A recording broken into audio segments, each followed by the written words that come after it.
कधीच नाही चुकणार तुमचे फेवरेट टीव्ही शोज झी5 सोबत, तेही एकदम फ्री। असणे मला एकटं सोड प्लीज।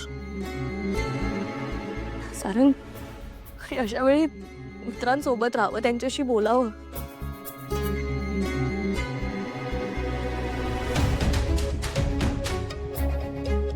तू माझ्यासोबत काहीही शेअर करू शकतो, बोलू शकतोस। मला नाही बोलायचंय अस्मी, मला माझी स्पेस हवी आहे, देशील सारंग, प्लीज।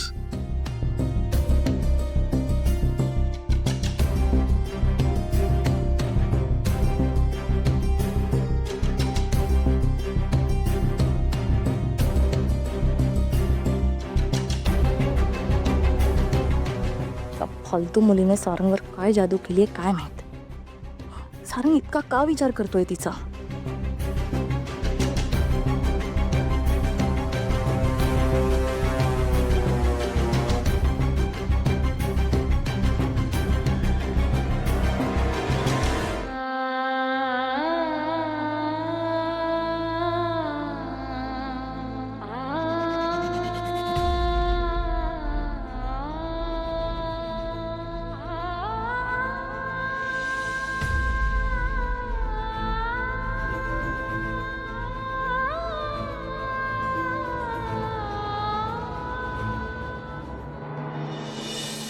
नमस्कार नमस्कार नमस्कार, वेलकम वेलकम वेलकम।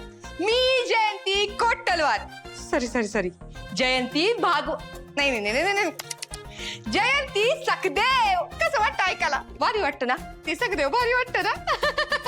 तर मी जयंती सखदेव तुमचं आजच्या या हाऊस पार्टी मध्ये मनापासून स्वागत करते। त्याचं काय, माझे हजबंड म्हणजे माझे धनी मिस्टर सखदेव भागवत यांना मिळालेलं प्रमोशन आणि त्यांचा वाढलेला पगार, त्या निमित्त आपण ही सगळी पार्टी एन्जॉय करणार आहोत। बस झालं बाई तुझं भाषण, सखदेव भाऊजींना बोलव आता। हो ग बाई, बोलवते। तर आता तुमचे दोन्ही हात टाळ्या वाजवायला तयार ठेवा, कारण टाळ्यांच्या गजरात आपण स्वागत करणार आहोत आजचे आपले प्रमुख आकर्षण मिस्टर सखदेव भागवत। टाळ्या।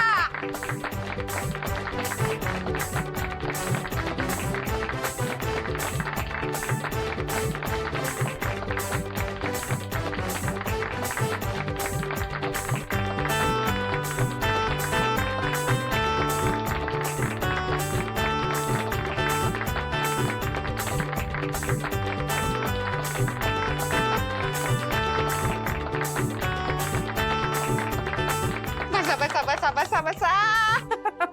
तर मैत्रिणींनो, हे आहेत माझे मिस्टर सखदेव भागवत।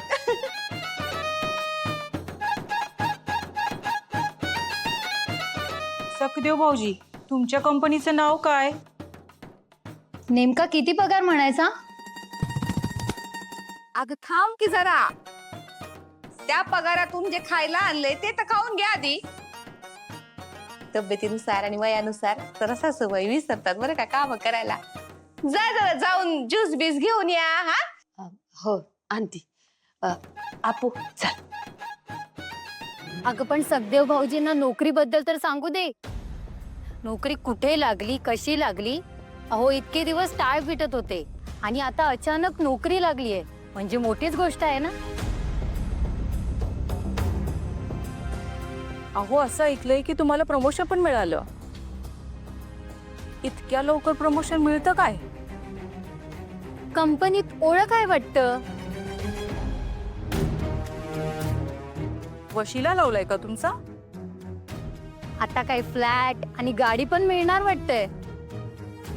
होय, तर राहायला क्वार्टर्स पण मिळतात म्हणे अशा कंपनीत।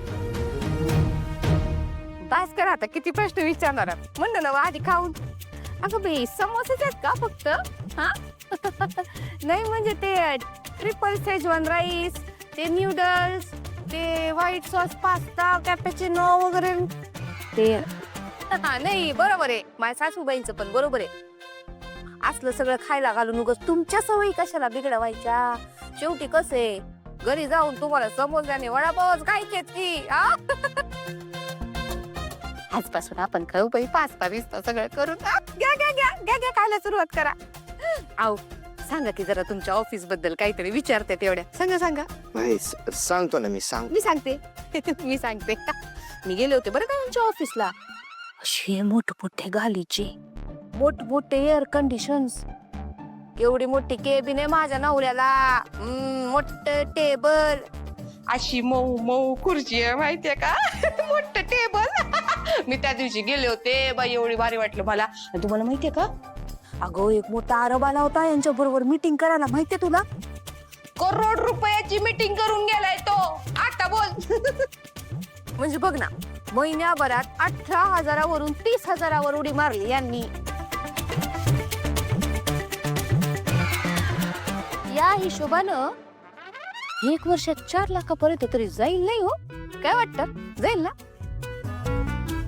4 लाख तरी होतील वर्षभरात. सखदेव भाऊजी एकदा तुमचं ऑफिस दाखवायला घेऊन जा बरं का. काय ग जयंती जायचं ना? म्हणजे काय सुप्रिया अगं घेऊन जाणार मी, तू नको काळजी करू. न्याल ना आम्हाला ऑफिस दाखवायला हा? होय जाऊया जाऊया.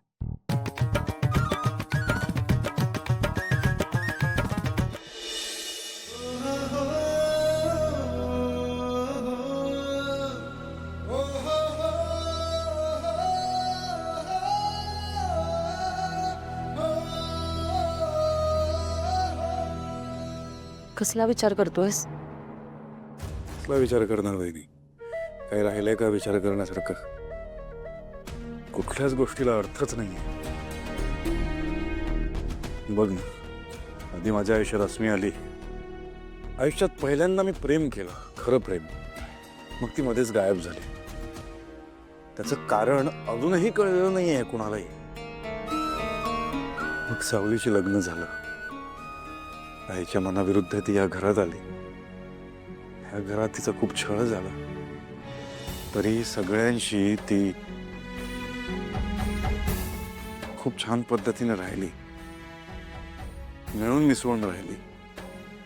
मलाही त्रास नाही दिला, उलट सगळ्यांची मनं जिंकली तिनं. तिचा आणि जगन्नाथचं कनेक्शन. मग परत अस्मी या घरात येते. अस्मीने सांगितलं की या सगळ्याच्या मागे सावली आहे. आणि आता सावली चिठ्ठी लिहून गेली. या वर्षभरात ना सगळं असं वादळच आलंय आयुष्यात माझ्या, बाकी काही नाही. सारंग मी समजू शकते. या सगळ्यांनी फक्त तुझ्याच आयुष्यात नाही तर आपल्या सगळ्यांच्याच आयुष्यात वादळ आलंय. खूप त्रासदायक आहे हे सगळं.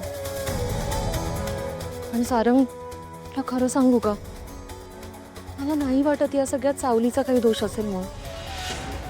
सारंग प्लीज एकदा स्वतःच्या मनाला विचारून बघ ना. तुला खरंच असं वाटतं का रे की सावली सगळं करू शकते, एवढं खोटं बोलू शकते?